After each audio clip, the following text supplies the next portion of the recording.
Hello，歡迎大家收睇金金貓模型頻道。嗱，今集介紹嘅咧就係出場喺海盜高達 Ghost 嘅機體啊，幻影啊。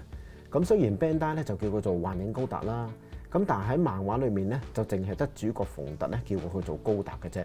嗱，咁我避免爭論啊，以後我會用幻影咧呢個名嚟介紹嘅。咁呢一盒模型咧又係 PB 限定，都幾多人想買嘅。咁我好彩啦，就2022年尾就訂到啦。咁首先咧就係一張用嚟補色嘅貼紙，嗱，補得最多咧應該就係白色啦。之後就係一啲骨架嘅零件啦，咁個人個感覺上係唔太膠嘅。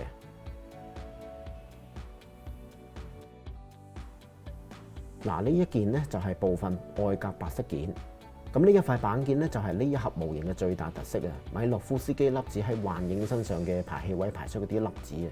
咁啊，從而形成一啲火焰狀嘅其中一啲特效件啦。咁呢一塊就係幻影身體主要嘅綠色件啦。嗱，咁樣睇咧係有啲光生嘅感覺嘅。咁另外啦，水紋就好似冇嘅。咁睇咧呢個感覺個幻影咧係有啲質素嘅呢盒模型。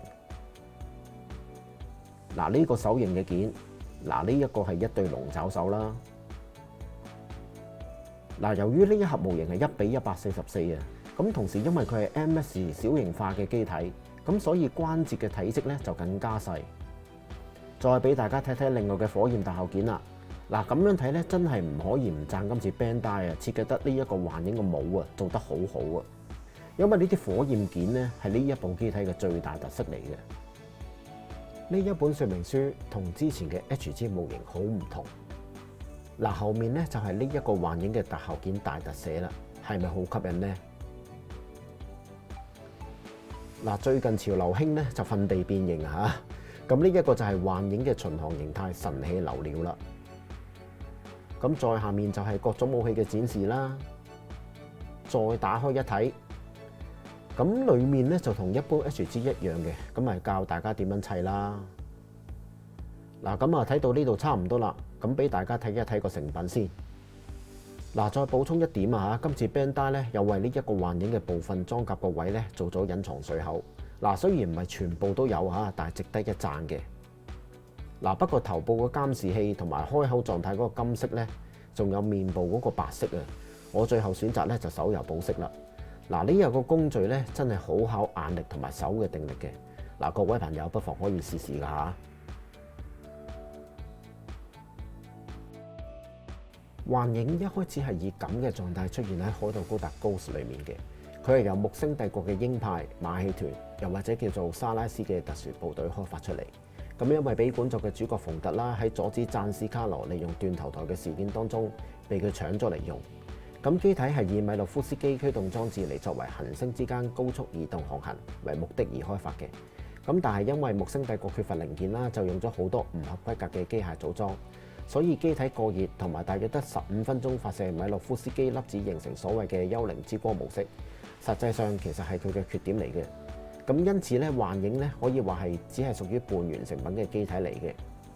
咁再多啲有關海盜高達 Ghost 嘅內容，有興趣嘅朋友，我建議大家抽時間去追一追呢一本喺2012年推出，總數有12卷嘅漫畫。咁順手大家可以知道海盜高達點解會有一部銀色嘅 X0啊嘛。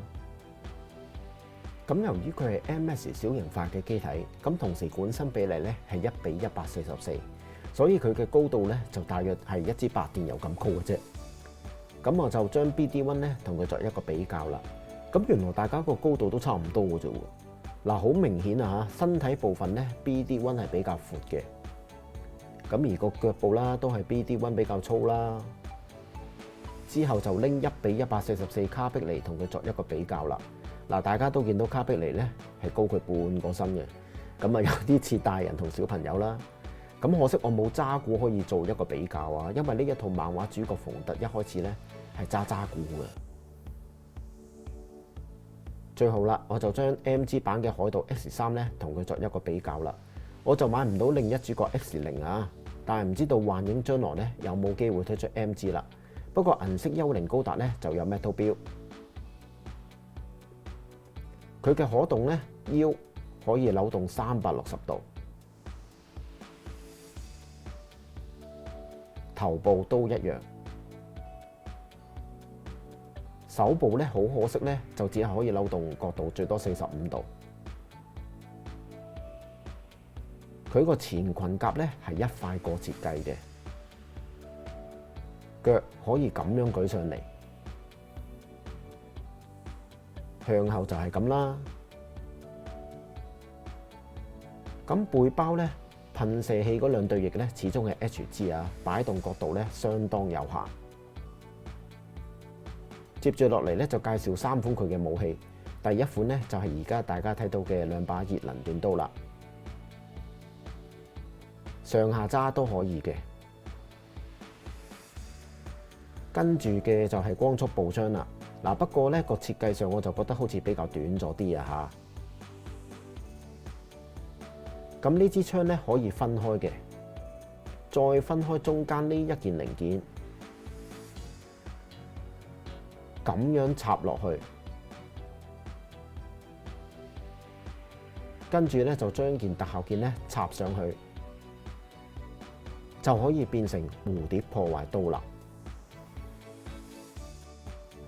咁我覺得佢嘅設計咧有啲參考呢個 X3嗰把穿刺狂刀啊，配合熱能短刀可以咁樣一齊用。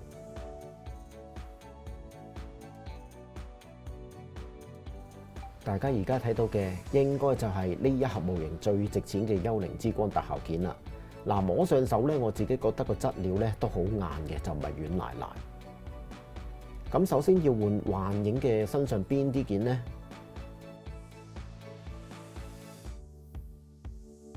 嗱，首先就係兩邊膊頭啦，心口嘅白色骷髏甲就係換上呢一件啦。咁成個頭都要換嘅。咁裝呢啲特效件咧就冇乜嘢難度嘅，除非你唔睇說明書啦嚇。咁否則咧就一定係安裝得到嘅。咁另外啦，呢一啲特效件就最好揾一個袋咧就擺好佢。唔係嘅話咧，冇咗一啲特效件，相信呢一個幻影咧已經被廢咗一大半收藏價值㗎啦。呢一個仰天長嘆又好似帶啲憤怒嘅樣咧，就係幻影幽靈之光嘅狀態。咁我相信有好多朋友咧都係因為見到呢個全身着火嘅機體啊，而首次認識幻影同埋幽靈高達。而佢兩把熱能短刀咧都係可以插上特效件嘅，咁令到可以用米洛夫斯基粒子咧嚟攻擊。咁其實同 V2 高達嘅光之翼差唔多嘅。咁不過幻影呢一個狀態咧係有時限嘅，有時仲要強行進行冷卻。咁大家唔知道對幻影嘅幽靈之光狀態咧係讚啦定係嫌棄啦。最後就係變形神器流料形態俾大家睇睇啦。嗱，說明書就一定要睇嘅。咁基本上咧，成個幻影從頭到腳咧係要拆開晒。咁組裝過程咧就大家而家慢慢睇啦。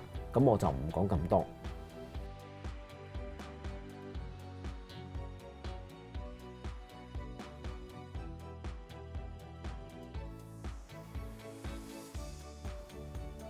咁我相信有好多人咧見到呢個狀態咧都會話不知所謂，極度醜樣，拉開雙腳唔知道似乜嘢。咁但係如果有睇漫畫咧，知道佢係木星帝國開發嘅，咁我就覺得唔出奇喎。咁因為敵方機體喺海盜高達古仔裏面咧，全部設計咧都千奇百怪嘅，咁基本上可以用異形嚟形容嘅。呢一啲變形設計總好過最近好興嘅高達訓地變形啩。最後啦，裝埋要求嘅特效件俾大家睇睇。嗱，其實呢一個咧應該叫做巡航形態嘅，咁可以單獨喺宇宙飛行。漫畫裏面咧，主角馮特咧就以呢一個形態，以短時間去飛咗半個地球，去破壞贊斯卡羅咧喺地球發射嘅核彈。所以呢一個形態都有好高嘅氣氛嘅。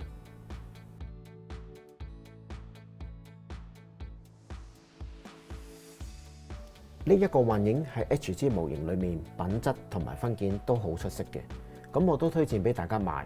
雖然又係 PB 限定啦，咁但由於佢係 UC 嘅正式機體，主角機之餘，同時又係海盜高達系列嘅續作，咁我相信都會有一班支持者嘅。中意我呢一段影片，喂，唔該幫忙俾個讚同埋留言啦。喂，鬧我拍得差或者介紹得唔好都得㗎。未訂閱嘅，喂，唔該幫我訂閱掣啊，撳個。喂，等我快啲到1000訂閱，開心一下都好啊嘛！唉，好啦，我哋下集再見啦，拜拜。